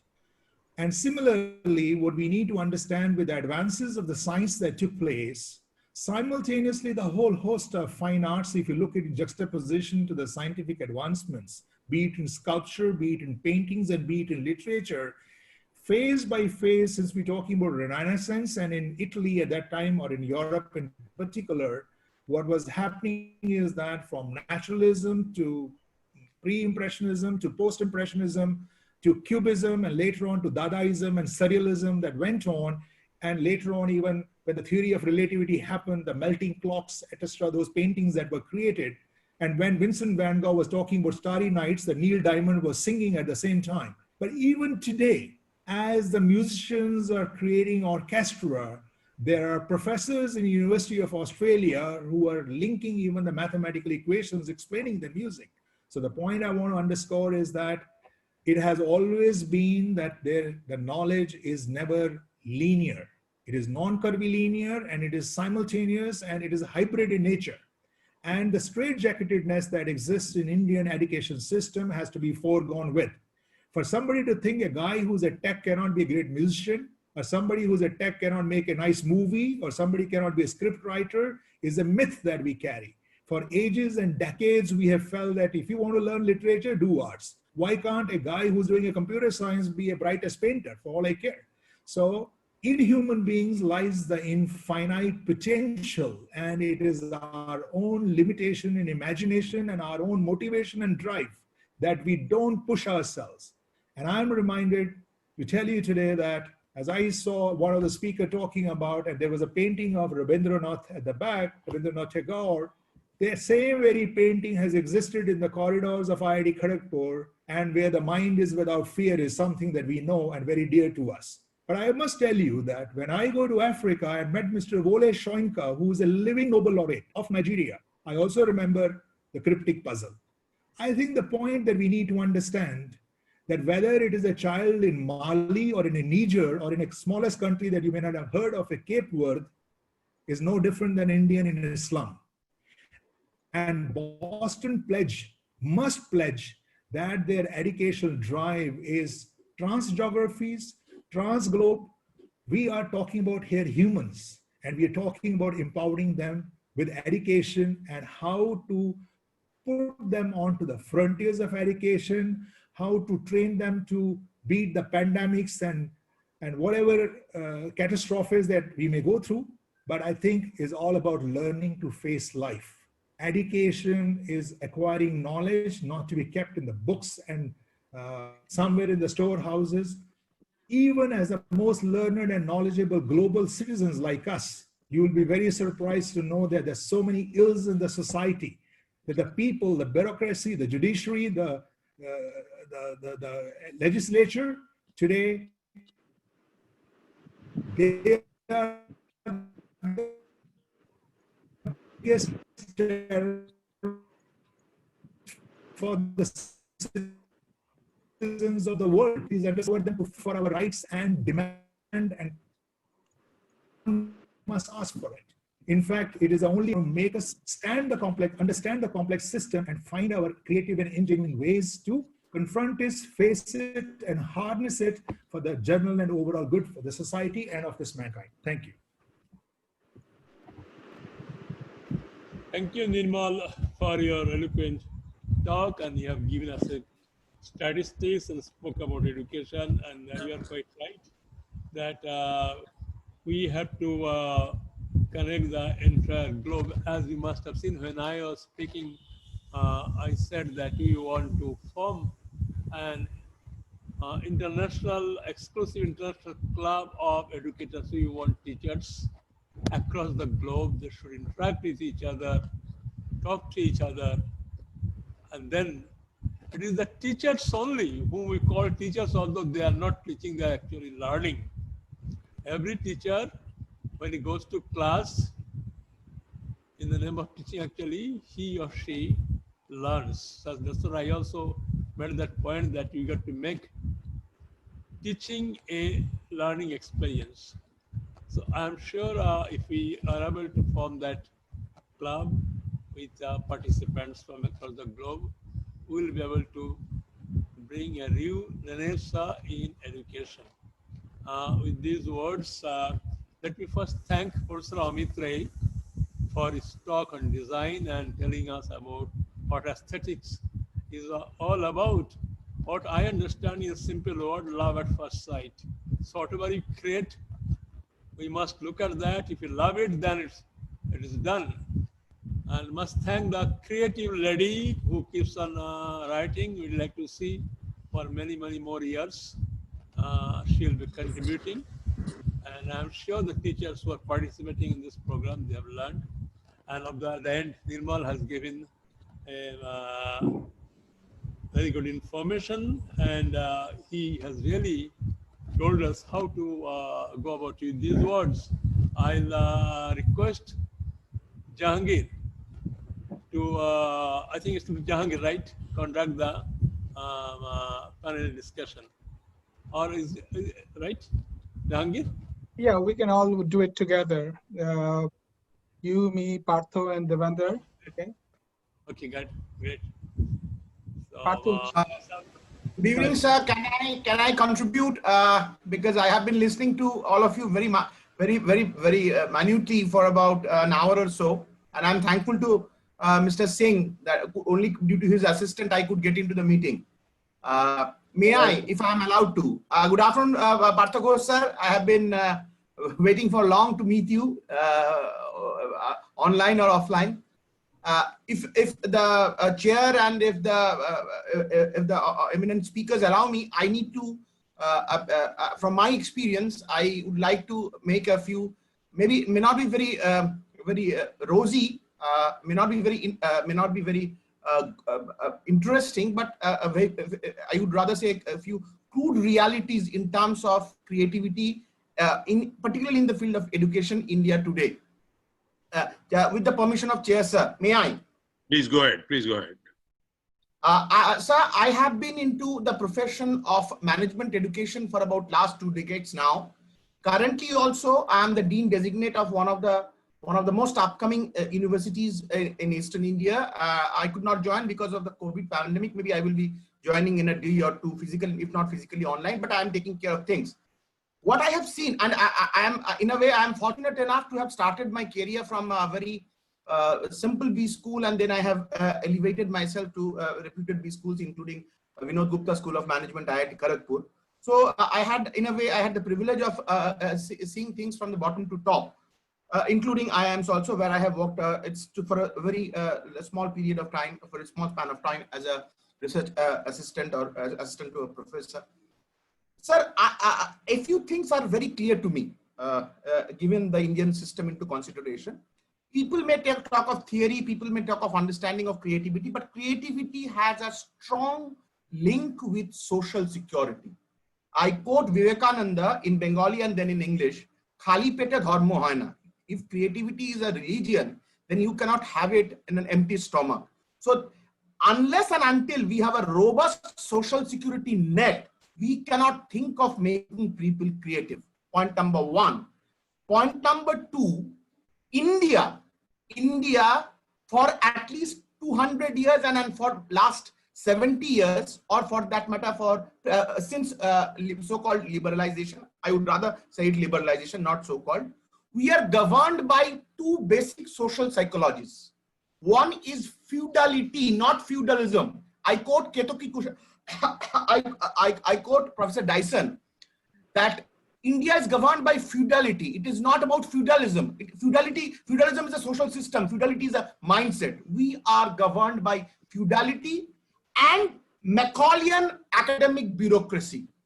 We don't know, Macaulay installed it for the purpose of for making a colony effective to the subservient of the British rule.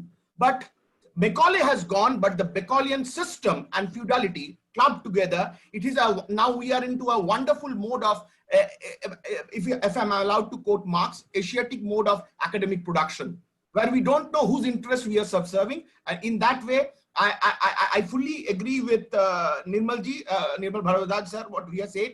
But I disagree with him in certain points. You said academicians should not retire. I fully agree academicians should not retire, and I have every regard for your opinion. But sir, in today's system, liberalized system, what I have very unfortunately observed for last 1 decade, academicians are retiring from government system. They are getting the pension from the government.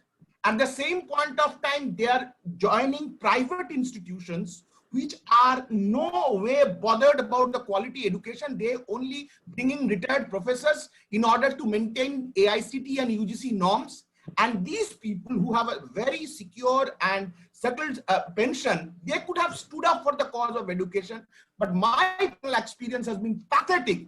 These people, in order to get certain extra money, extra amount, they compromise the value of education, and they bow down in front of private entrepreneurs, fully compromising the value of education. And that is why I personally feel the ethos of education has been fully compromised in the era of liberalization. Had these senior people stood up, had these senior people been facilitators instead of being imposers, things would not have been so bitter. Because I have done a recent research with the help of a all India body. We have seen in most of the cases in Eastern India, in private institutions, particularly school, teachers are getting back to paddy fields. Teachers are selling bananas because the headmaster is securing the interest of the owners, saying that the ye log abhi darkar nahi hai, inko abhi darkar nahi, isko chhudwa do.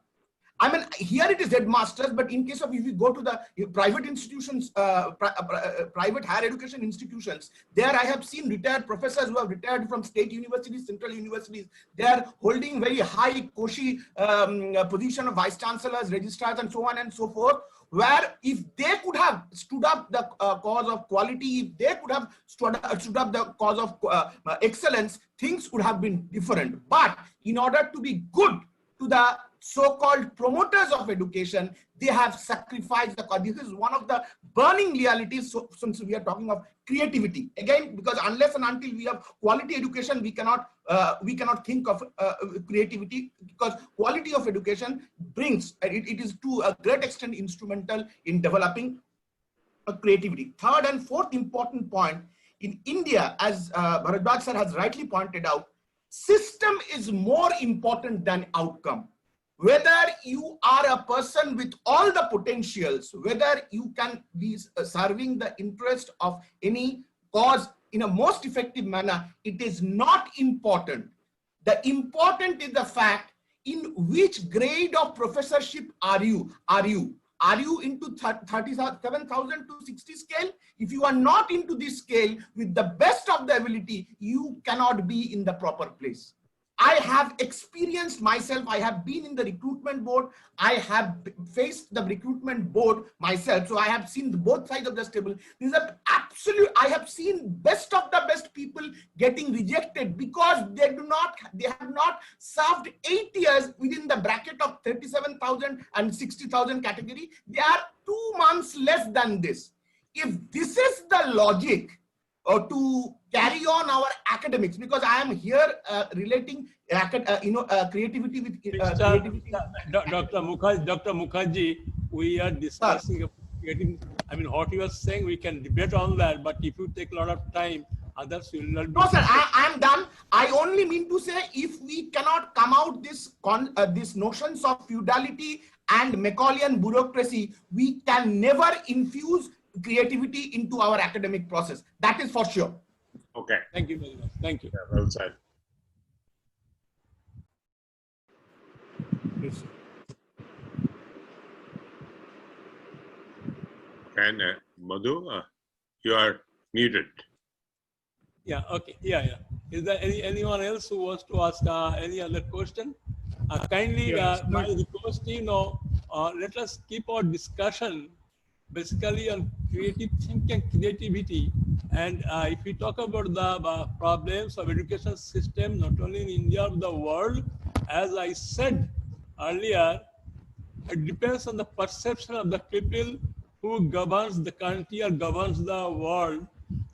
In the view of some, recently there was one writing I was very shocked to see what is the perception of education. Somebody thinks that education is nothing but a service like bus service and road service. If that is the perception of the people who are in power, who are in position, what can we expect? Anyway, we all know that education has become a business. It's becoming mostly a commercial activity. But I was very happy to see that Dr. Kasturi Rangan has written in his report that education cannot be considered as just a commercial activity, is not for profit. But nothing is going to happen in a day. It takes time.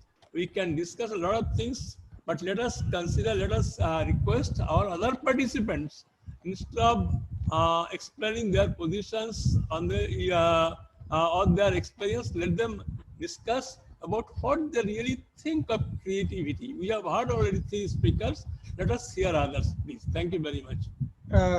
Dr. Chakraborty, may I make a very quick comment? Yeah. Yes, I think there are a lot of things have been said. I think Dr. Nirmal made a very painted a painful picture of the education, whether you call it industry or profession or structure, it doesn't really matter. But the person who criticized that view about mentioned something about a little bit about the private universities or colleges not delivering quality education. I beg to just take a little bit of exception to the fact that the market is a free market. In a system of free market, those institutions will not be able to survive in the long run. They will be weeded out. And especially in countries like, and it's unfair comparison, countries like United States, UK, Canada, and so on and so forth, there are very fine private institutions. And also in India, they would not be surviving with if they did not care about quality. So that's it. Thank you. So at this point, Mr. Partha, would you like to summarize? You're muted. Thank you. I will first like to thank Dr. Chakraborty, followed by Professor Roy, Ms. Sengupta, and Dr. Bhardwaj. I think all of you have obviously spoke from the bottom of your hearts with a lot of passion. I would like to also thank Dr. Arunavan. Arunavan, thank you for joining, and I love your passion.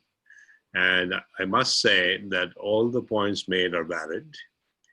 But the beauty of creativity is when we can connect all the different dots which was thrown in today's session over the last 2 hours, if I could connect them into a movement which could make a difference. So I will take that angle, if you don't mind. Firstly, I must agree with Mr. Bhardwaj, actually, because often I do not have the courage living outside to paint the dismal picture that he kindly painted. I realize that there are 700 million people illiterate. And it is also a fact that the dropout is 82%.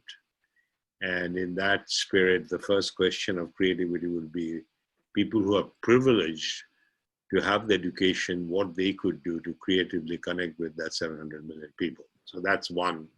Where comes a very important point, Arunavan, you made, is that with the feudality mindset, with the McNally, or let me call the bureaucratic system at play, whoever is the author of that, it is very difficult to bring change.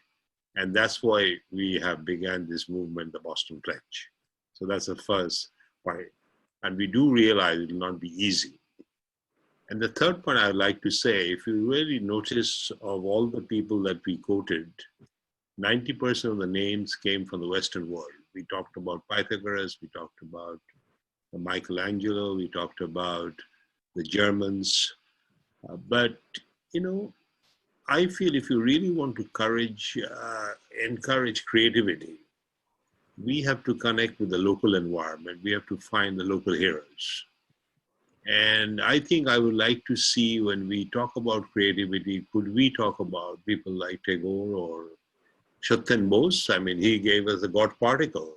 How was his life? What did he do to be able to change the rules of understanding the minutest matter, challenging Einstein, challenging Niels Bohr, and in the process being able to come up with something which we call boson. Same, I could talk about people like Chanakya, and we can go far into the history of India. So we have to find a way to create examples which is local in nature, as I have seen happening in Japan, in China, in Germany. The Germans, when they talk about creativity, they talk about German examples. When the Englishmen talk about creativity, they talk about the Newtons and James Watts of the world. So we have to, unfortunately, we do not have a high number of people, as we'll find in Europe, but the few that we have, or Satyajit Ray. I rather quote Satyajit Ray and Jamini Ray as opposed to Van Gogh or Picasso. So I think that is, one of the challenges, that we have to demonstrate that we can cultivate the pride in the local people, be they be educated or not educated, be they be in the faculty or students, whoever they are. There has to be some kind of a fundamental movement in each country, because this is a global forum. So when we are talking about India, there has to be a movement to find examples from the Indian subcontinent, and in the process give the people the feeling, yes, you matter, you can do it, you're not done it as much, you're sleeping, but let's wake up and make a difference. So that's the third point. Now I'll try to connect the dots of all the speakers, and just give me about a minute. It goes back to where we started. I mentioned creativity is an expression. It is a way of living, and it is a product of 3 C's. And I talked about curiosity, which all of you touched on in different ways. You have to be curious first. What else? And be in the frontier. Second thing, I talked about courage, where you should have the ability to challenge the existence of what exists today, which we do not like, and break those rules and the barriers, those relationships, those patterns, to create the new patterns. And third is communication. And communication to me is what I would like to say, Mr. Roy was talking about, Ms. Sengupta talked about, Ms. Dr. Bhardwaj talked about, but I draw the communication is a two-way engagement, two-way experience between the provider and the user. The provider could be a faculty member, could be a student, provider could be a designer, the user could be a housewife who cooks, but that engagement has to be extremely creative. And unfortunately, in our country, if I may say from outside, and I visit India quite often, as many of you know, almost 3-4 times a year for the last 40 years, and I have been to the villages as much as in the cities, what I notice that somehow the provider is always right, the user is always wrong. And that is the ego we have to break. We do not have to justify any one of our existence because we have the knowledge, that's why you should listen to me. If that's the professor, then the professor is not a professor, because the professor only becomes a professor when he could submerge his ego, submerge what he has learned, and in the process with the student explore the unknown. So as soon as we go to the frontiers of unknown, obviously all of us are equal because it is unknown. And where perhaps a younger mind could explore the unknown with a little bit more of agility, a little bit more of, if you will, exploring attitude. Whereas with the known mind, we tend to draw a little bit of boundaries and in the process give up the possibilities that the unknown space offers. So I will end by saying that it was a very useful session, but I think clearly all of you have pointed out, India has a challenge more than any other country. And I think that's where we have to come to terms with the real facts, like 700 million people illiterate, 60% illiterate. We have to respect that. This is a very serious challenge. And I think Boston's Play's role is how creatively we could connect with these 700 million people. And at the same time, the problem that we have, with my due respect to all of you, we have developed the bad habit of justifying our knowledge by quoting people from the West, people from the East, but not quoting people in our own locale, in our own communities, in our own nation, in our own subcontinent. Now, unfortunately, it is limited. And the reason it is limited, and I will stop there, it is not the 250 years of British rule, it is last 1,200 years of foreign rule. It was the Persians, the Mughals, the Turks, and then the British. And then you have to ask why we get ruled by outsiders. What is that is like? That is the most fundamental question. And in the process of 1,000 years of rule, we tend to lose our identity because we have to belong to the rulers. We have to belong to the rulers, and that's what we learned to do over the last 1,000 years. So it is a very difficult, if you will, equation to break, because that's what the equation we learned. Earlier, we had to learn Arabic and Persian to belong to the Mughal rulers in Delhi. Then we had to learn British to belong to the British rulers in Calcutta, and life have gone on since then. So I think we have a serious challenge, and that's the promise of Boston Pledge. And I would like all of you to join. It's in one session, we cannot solve the problem. But I think what we did was to lay out the challenges, the possibilities, the problems and the principles that we have to discard, the possibilities that we have to explore.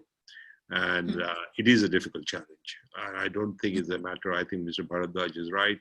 You know, we come up with education policy. There was 10 years ago, Manmohan Singh and Sam Petroda came up with Knowledge Commission. We always come up with beautiful terms, Planning Commission, Knowledge Commission, New Education Policy. The point is at the end of the day, how each one of us engage with each other. And in the process, what Madhu was saying, we are trying to build this exclusive club, if you will, of international educators, because the problems are different in different, you know, US has a set of problems today, different from that of India. And I think we have to learn from each other. And I'll quote with, end with one quote from Tagore, Debe ar nebe milabe milibe jabe na fire, ei bharoter mohammadabe sagar tire. And if you really believe that, we have to practice it with highest amount of humility, that we give and take from different communities, and we want to create a nation where no one would like to return and go back to. And that's what Singapore has achieved. By the way, I will quote Lee Kuan Yew. I had the privilege to meet him. And when I was interviewing him, I asked him what is his dream about Singapore. That was in 1990, by the way. And he gave me a very simple answer. I want to see Singapore becomes a nation where every Singaporean is proud of, and he repeated every 3 times. And then he said, the best of the world would aspire to come and work in Singapore. The best of the world, the best talents of the world. And then that day, Singapore achieved what I think the nation should be. But as you know, Singapore has achieved that. So I think we have to become a bit more ambitious. We have to become a bit more humble. We have to become a bit more curious. Courage, commitment, creativity would ooze. Creativity, as Albert Einstein used to say, that look, it's not the knowledge, it's the imagination. And we get very happy when we can quote, we can say the equations right. We know that what we know doesn't define you. What we imagine and what we explore defines us. And I think that's the other message I took from Mr. Bhardwaj's talk, when he talked about we are always arriving, always trying to finish something. We are never saying we're exploring. We are dealing with the unknown. That needs tremendous amount of humility. And that's one thing I hope is taught and practiced by all of us. With that, I would like to pass it back to Madhu to close the session, but this is my humble summary. I was a student, I've learned a lot. I've taken lots of notes, by the way. I don't know how much notes you have taken, but I've taken notes. You know, taking notes is important. We don't take notes. We don't take notes. We believe we know it all. I don't have anything to learn. That's the first problem. As Madhu has taken notes. That's why Madhu is my guru. See, the point is, you know, we have to take notes. And I'll end with another little point because it reminded me of something very important. You know, as many of you know, I've delivered perhaps more than 1,000 speeches in India on future of India. And I've done similar speeches in Japan and China and Europe. Particularly in China, what I notice, as soon as speakers get in, even at the highest level, they start taking notes. They take notes. In Japan, you go to any meeting, they bring out a black note and they start taking notes. So my humble request would be, let's take notes. Let's encourage your students to take notes. Because we lose otherwise a lot of intellectual capital. So with that reverence to all of you, we will continue this journey. I'll pass it back to Madhu. Partho, may I intercept you a little bit? Oh, I thought you were there still. Yeah, I'm here to, before I pass it on to Madhu, you know, every visitor to Singapore is taken not to visit mansions and anything, but their Center for Quality Improvement. That's the first thing they do. All officials are taken there. So the quality is the main official religion of Singapore. It's a fascinating thing. So I'll pass it back to Madhu. Thank you, Partho. Thank you, Jahangir. I don't have to comment on what Partho said. He's an international man and has been advisor to many countries. Before I close, I just wanted to say that all of us who have been participating, who have been speaking in this on this forum today, we are all products of the existing education system. And we all agree that the education system require reforms. That's why Partho has raised the point that we need a new renaissance in our education system. But the horizon is too wide. We can criticize, we can say a lot of things, we can discuss, but we cannot do everything. And that is why the Boston Place has decided to directly go to the students through the teachers. And our objective is to make sure that the teachers make teaching as a learning experience, and they instill confidence among the students. If I don't expect all the teachers to be to join us, but even if 100 teachers join us across the globe and they start working, we'll be able to achieve. Today we spoke about creativity. I saw the pictures, the presentation by Professor Amit Ray, and he was showing the jugaad. You will all agree that you don't have to speak English or you don't have to be really educated to be creative. People are creative, people are innovative, people make invention, and if we do not know much, everything about the world, we only will try to see only those students. That's what we can do. Those who are dropouts, I do not know how to reach out to them, but we will try to reach out to those, at least those who are coming to schools and colleges, through the teachers who will be in our club, who will be joining us. And we hope to reach out to others through these teachers. With these words, I would like to thank all of you for having spent more than 3 hours, I think almost more than 2.5 hours with us for today's program. And we are going to organize many more programs Jahangir, January. And we one point. Yes. One point I wanted to let everyone know. The next session is on October 3rd, Saturday, again from problem solving same time. And it would be very interesting. It would be nurturing our problem solving skills. So which would relates to all the problems I've highlighted. The purpose of the next program, I hope all of you could attend. It would be on problem solving. And I'd like to see that October 3rd, by the way, which is a Saturday again. Okay. And the next program is going to be anchored by nobody other than our friend Partha Ghosh. No, With this, I'll say all of you have a good day, good night. Thank you very much. Thank you. For being Devendra, you want to say a few words? If Yes. if I may take just 20 seconds. Yeah.